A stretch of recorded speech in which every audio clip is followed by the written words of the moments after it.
Epic Fury. Epic Fury. Epic Fury. Operation Epic Fury. Nobody's seen anything like it. In the early hours of February 28th, something happened that wasn't supposed to be possible. Within minutes, hundreds of targets across Iran lit up. Air defenses went dark. Command centers stopped responding. Entire military networks collapsed almost instantly. And before anyone could even understand what was happening, some of the most powerful men in the country were already eliminated. Operation Epic Fury wasn't just another strike. This was a system-level attack. And for the first time in decades, Iran wasn't responding from a position of strength, but from survival. So the real question is, how did a regional superpower lose so much so fast? To understand that, we have to break down what really happened, step by step.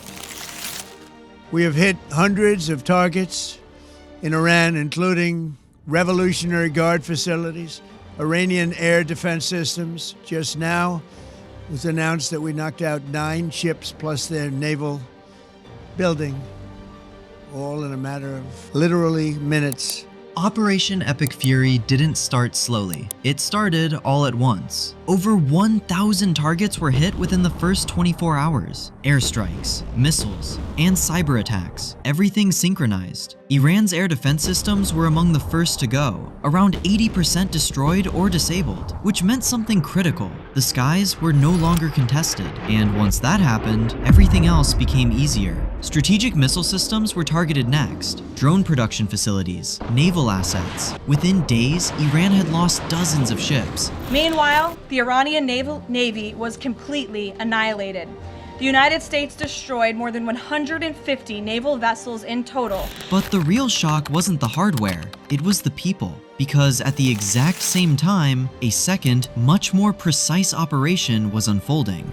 This is where the operation changed completely, because it wasn't just about destroying equipment, it was about removing leadership. In the opening phase, Iran's supreme leader Ali Khamenei was eliminated. Within minutes of the opening strikes, not only was Iran's supreme leader killed, but the head of Iran's armed forces, the defense minister, and 7 senior military leaders, along with dozens more commanders. This wasn't random, it was calculated. A targeted attempt to disrupt decision-making at the highest level, and for a brief moment, it worked. Because suddenly, there was no clear chain of command, no centralized response. But here's where things get interesting, because even after losing its top leadership, the system didn't collapse instantly, which raises a bigger question. If leadership was removed, why didn't everything fall apart right away? The answer is deeper than it seems, and we've already explored it in detail in a previous documentary. If you're interested, the link is right there.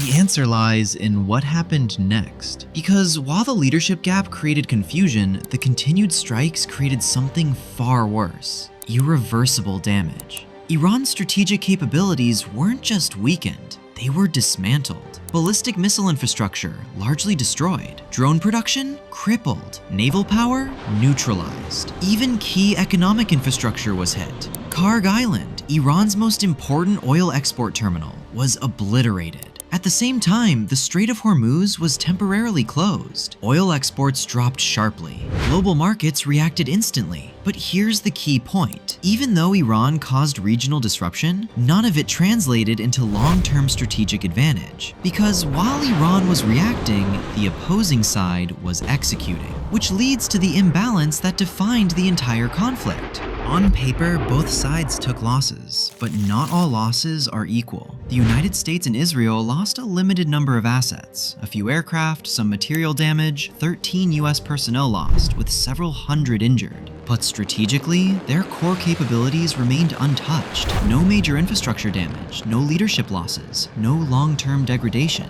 and most importantly, no ground war, no prolonged engagement, no occupation. Meanwhile, Iran faced something completely different: long-term military paralysis, economic disruption, leadership vacuum. This wasn't a symmetrical conflict, it was asymmetric. One side lost tools, the other lost capacity. But even then, there was one moment where everything could have gone wrong. Around early April, a US F-15E was shot down over southwestern Iran. 2 crew members ejected, and suddenly, everything changed. Because now, the mission wasn't about strategy, it was about pulling them out alive. One pilot was recovered quickly, but the second He was behind enemy lines, completely alone, for up to 48 hours, avoiding capture, waiting. This triggered one of the most complex rescue operations of the entire conflict. The second rescue mission involved 155 aircraft, including 4 bombers, 64 fighters, 48 refueling tankers, 13 rescue aircraft, and more. This wasn't routine. This was one of the most difficult and high-risk operations we've ever seen. One mistake, and the situation could have escalated massively. Iran claimed to have targeted incoming aircraft during the operation, but in the end, both personnel were extracted, no additional US losses, and the message was clear: no one gets left behind. When he was finally able to activate his emergency transponder, his first message was simple and it was powerful. He sent a message: God is good. But while this was happening, something else was shifting at the highest level.